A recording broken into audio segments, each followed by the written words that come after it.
Hello, viewers. My name is Zach Hardy, and this is my January 18th, 2017 USW Wednesday Night Intensity Review. Now, as I have an absolutely monstrous headache, especially after booking rides and everything to DC, Maryland, and Virginia in April, which you all will be a part of my little journey there.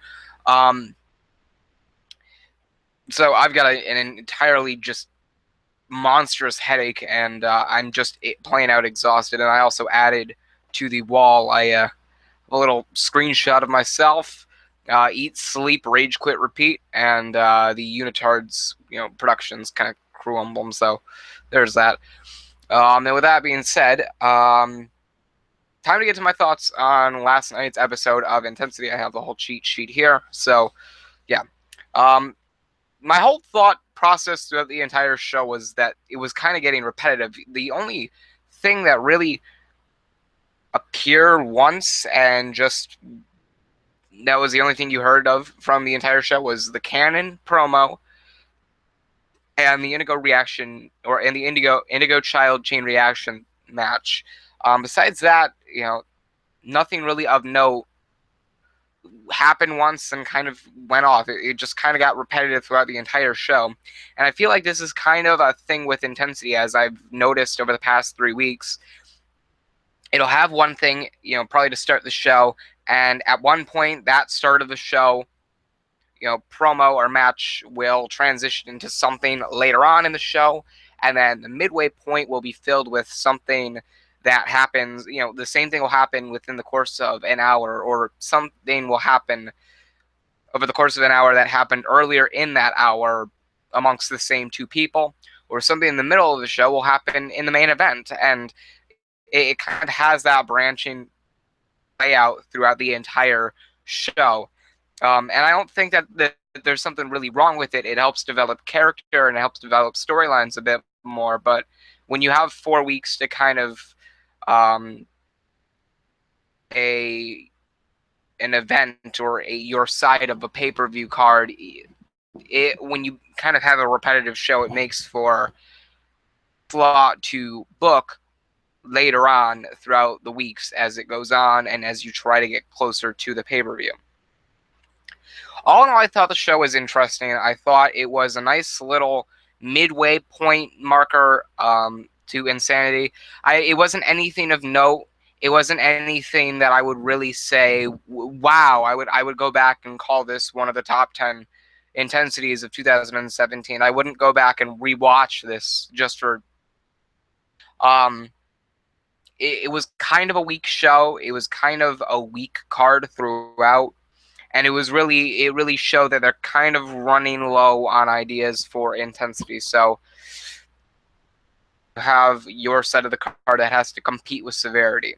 So yeah, we'll just talk about the opening show. Ash talks about opportunities, not letting them go, making the most out of his opportunities, and kind of just goes into talking about how nobody's going to take away his opportunity to fight for the USW Championship against Derek Carter at Insanity. Trying to give the big face, promo cut, which is, it happens often, but it's a nice little build up, kind of really establishes a face and kind of establishes one side of a character going into a specific match on a specific card.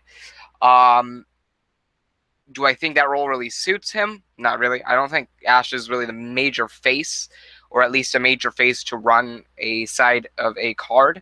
I think he's a much better heel, a much better mid-card heel. I think he's getting an opportunity that he well deserves in this main event spot, but I don't think it's going to suit him long term. So, that's that.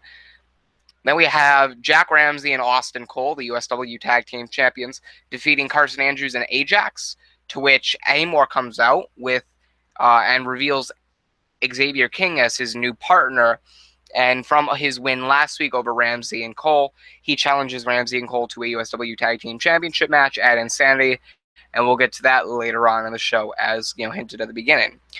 And then we get a Canon in-ring promo discussing Alexander Rodden, talking about how Rodden's become a distraction, and he's got to kind of take care of that in order to really set his mind straight on winning the Insanity match. So I like how Cannon and Alexander Rodden are having this build that is a part of their feud, but is also leading into a specific match, in which case more story is able to be told. I like how Cannon has gone from a cocky, repetitive, not bland, but very characteristic heel to a mid-card face that is just getting it done on the microphone and in the ring, and he doesn't really need any character gimmick or character background to really help establish a backdrop. I think that's a very interesting thing about Cannon. But I don't like the real direction he's going in. I don't think it's a very fitting direction for him. He's more suited for that cocky heel role. Um, so it's just it's entertaining to see what he can do on the mic and in the ring as a face, but he's more suited as a heel and as under the role of a heel. Doing now, I think it's brought very great character development from when he first started in Whacked Out Wrestling and when he first started in USW to where he is today. More what he did in early USW than what he's doing now, but to each his own. Next up was a qualifier match for the Insanity match, and Chain Reaction defeated Indigo Child. These are two former tag team members, or tag team mates, so it was obviously a big deal. Obviously, they didn't get too much time, really, to tell story because it was just a match, but I think they got their feud cut off short and cut real short last year when they ended up breaking up their tag team. I think if they were to reestablish this feud, it could be something worth watching and worth memorable. But it is also noteworthy to mention that Chain Reaction did cheat to win. He pulled the tights, which Indigo Child didn't have too great of a response to.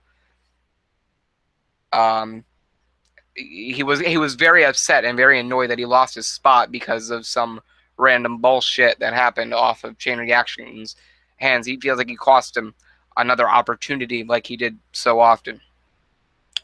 Then we get a backstage promo with Jack Ramsey and Austin Cole, and they announce that they accept the challenge laid out by Amor and Xavier King. So at Insanity, Austin Cole and Jack Ramsey will defend their USW Tag Team Championships against Xavier King and Amor.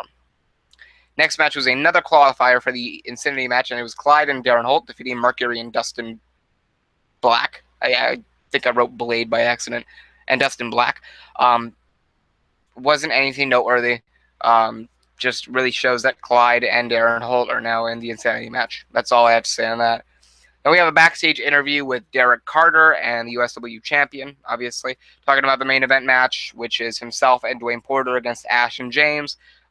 Discusses, the match against Ash at Insanity, talks about his opportunities earlier and talks about how he's made the most out of his opportunities, so he wants to see if Ash can do the same.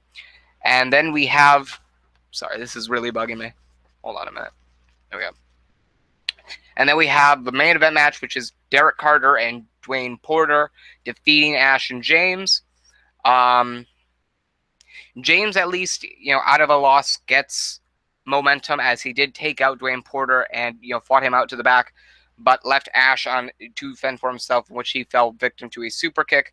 Carter got him 1, 2, 3. It was a fine match. It was a very interesting match and very intricate match, but I thought they pulled it off really well, and I thought the storytelling was there to actually induce a good reaction. And the closing sequence was Derek Carter holding the USW Championship up above Ash to end the show as the cameras cut out. And that is Wednesday Night Intensity for you in a nutshell. Kind of repetitive, as I said. It was kind of a bland show, but it delivered a little bit, for the placement that it was. Out of the stars, I'd probably give it 2 stars just because it wasn't a good show. It was the repetitivity, the repetitiveness was something that really hurt it and really hurt its stock value, but I thought it was good for what it was. And it wasn't much, but still. Anyway, guys, thank you for watching. I hope you enjoyed. Want to like, comment, and subscribe for more. I'm Zach Hardy. I'm signing off.